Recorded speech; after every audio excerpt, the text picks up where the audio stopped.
I am Ferdinand Marcos, and I am the President of the Republic of the Philippines. I stand today on behalf of 110 million Filipinos.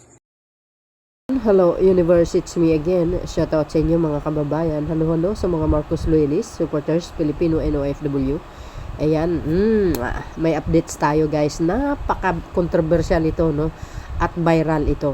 Alam niyo ito si Alvarez, no? Alam niyo solid Duterte ito. Kung makapagbintang ito, no? Grabe, matindi mga kababayan. Lagi natin sinasabi, yung mga taong nagbibintang, gawain po nila yan. Bakit? O yan o, anak niya yan, di ba? Nako, guys, binulgar talaga ito si dating Congressman Alvarez na nagpagawa po ng mansyon gamit po ang pundo ng pamahalaan. Nako, talaga naman mismo yung anak ang nagsabi guys. Ito, anak ni ex-House Speaker Lumantad, Pantaleon Alvarez, Jowa binuking sa mansyon. OM goes. Sabi po ng Abante Online. Sabi niya guys, ibinunyag ng panganay na anak ni dating House Speaker Pantaleon Bebot Alvarez ang tungkol sa umano'y 20 hektaryang mansyon na ipinagawa ng kanyang ama para sa girlfriend nito. Alamin ang buong detalye. Ayan, hindi natin ibasahin ng tawag dito ng buo. Pero panoorin niyo po ang video na ito. Nako, talaga naman. Hindi natin sinabi na lahat ng congressman ay kurakot. Mayroong ibang talagang kurakot mga kababayan. Ngayon, dapat ito iimbestigahin. Kasi pundo ng bayan ito mga kababayan, no?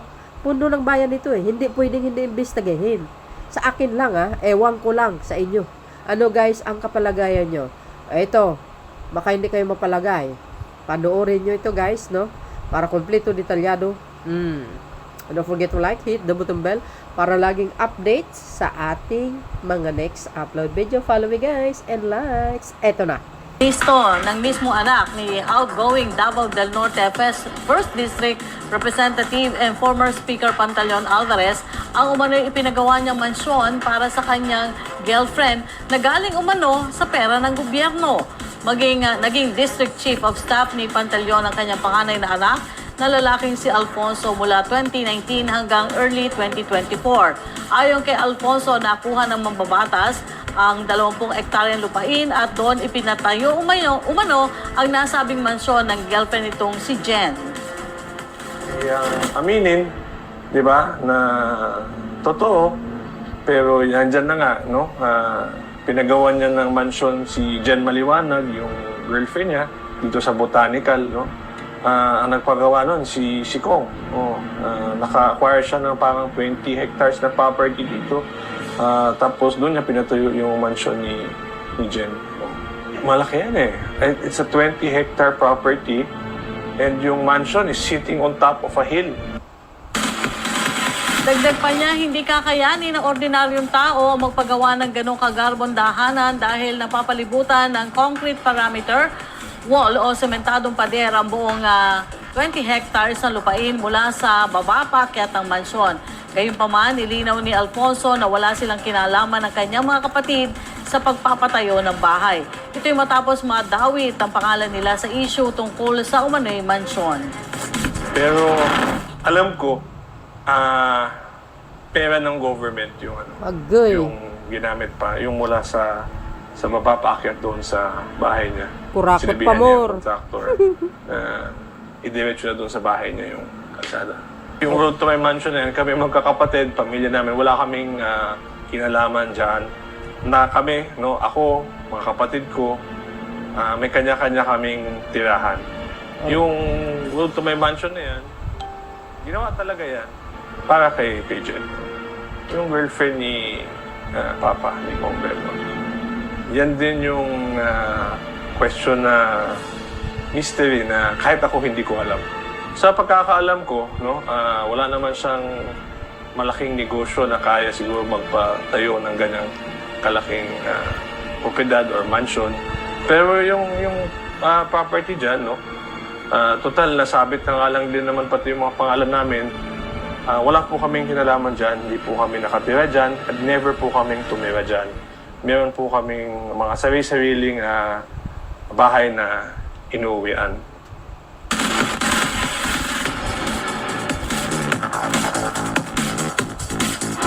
Nananatiling bukas po ang kwentong politiko sa panig naman ni outgoing Congressman Pantaleon Alvarez kaugnay ng katatapos na istorya. So yun guys, napanood nyo? Napakinggan nyo? Kaya yung iba gustong tumakbo na congressman o ibang posisyon kasi maraming pera po diyan. Hindi ko naman sinabi lahat ng congressman ay kurakot. Mayroon talaga. Oh, 'di ba?